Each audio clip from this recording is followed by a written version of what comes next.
Hey guys, so today we're going to talk about sound insulation, specifically Dynamat Extreme.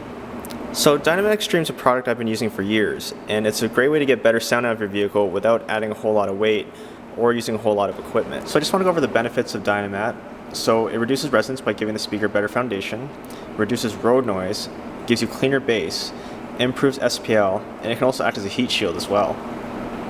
So when applying Dynamat, you only need a few tools. So you're going to need a knife to cut it, a roller for your flat spots, and a little trick I like to use is some sort of ball.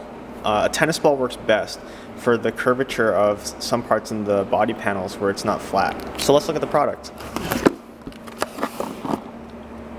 So as you can see, it's very thin, fairly lightweight, so you can actually add like 100 pounds of this stuff to your vehicle and you'll probably only lose about 0.1 of a second off your ETs on a quarter mile. So for street cars, it doesn't really matter. And it's got a wax paper on the back, so all you gotta do is peel it off and then apply it. It's very sticky, but you still want to prep the surface before you actually apply the stuff. So right now, what I'm doing for this vehicle is I'm adding Dynamat to the outside skin to reduce resonance and the bottom to help with road noise. I made another piece here that's going to fit nicely over on top of this. I'll show you how I install this. And then that's going to give this speaker a lot better of a mounting point. Now, what they say is what you're really supposed to do is you're supposed to cover the entire door skin to turn into an enclosure. I have done that. It is very effective, but you have to use a lot more material. This vehicle is getting sub, so it's not going to be that big of a difference. The other thing you have to consider is it's very hard to seal a door because underneath you do have drain holes for water to escape, so you have to keep those open. The latch and everything will never be sealed. You know, you have a lot of stuff here.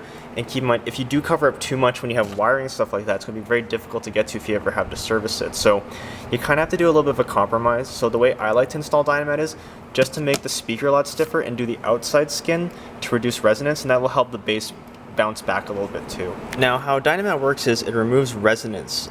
So when a speaker's mounted to flimsy sheet metal, it wants to vibrate a lot, as opposed to if you have it here. So in comparison, if you look at a home theater speaker, it's made of wood. I got some MDF here to give you a little bit of an idea.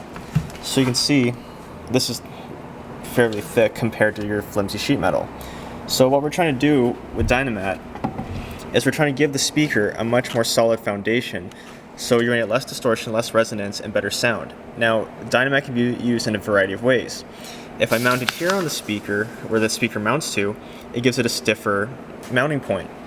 If I do the lower parts of the doors inside, I can actually reduce road noise, which is a big culprit for losing sound.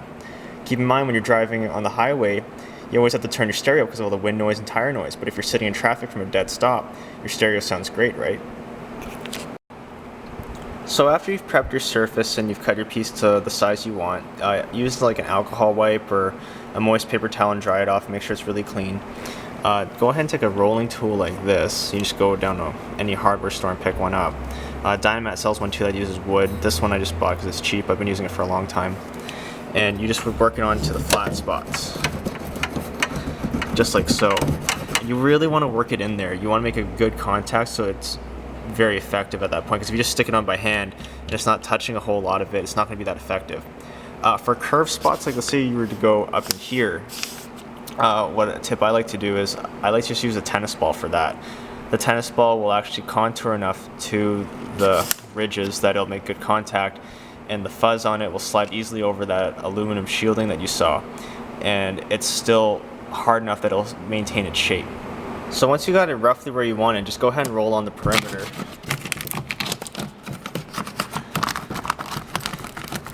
And just go over it a bunch of times to make sure you really have a good contact. Now, when you need to get the speaker back in, there's different ways you can do this. You can cut it a bunch of times and do a lot of pie cuts if there's a lot of room behind it, and you can bend it back and that'll actually double up the layers. I usually like to do that. That way you actually get the back part of the sheet metal too, and it makes it that much stiffer. The motor is down here, and there's an electric motor down here for the window, so we can't do that there. So what I'm going to do is I'm going to cut on the side, so we'll just start here. And we'll make a semi-pie cut and cut out the rest of the bottom. So I would just bend this back. You need to cut it up a little bit further for it to bend back properly. And then Try not to cover up the motor or anything important underneath, and then you'll be able to drop the speaker in. And as you can see, I'm just finishing up working it in. Sometimes a little trick is if you're dealing with a lot of curvature on the part that you're applying to, using a hair dryer will help soften up the rubber of it.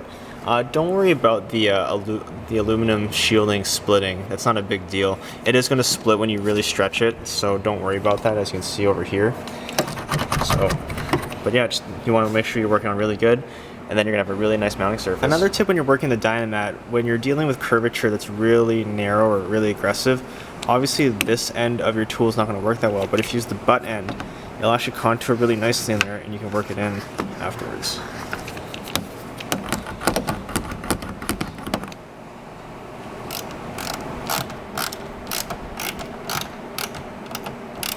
And then you get your speaker in all nice and snug. So I just want to demonstrate how effective this product is. So this door does not have any Dynamat on it. You can hear how high pitched the knocking is. And here's a door with Dynamat on it. You can really hear how dense the sheet metal is now. I love this product. I put it in all my vehicles. It's a great way to lay down a good foundation when you're building up your sound system. So we know Dynamat can reduce resonance. We can turn down the road noise. And if you layer your trunk with it, you can actually improve your bass response. You can clean it up quite a bit because you're turning the whole trunk into a better enclosure. And you can also improve your SPL by just using Dynamat alone. So yeah, hopefully that gives you guys an idea on how to install Dynamat. There are a ton of applications for this stuff. Put in your trunk, in your doors, on your floor, on your roof, under your hood, you know. This is just a small sample of what you can actually do with this stuff, but hopefully that sheds some light on the subject.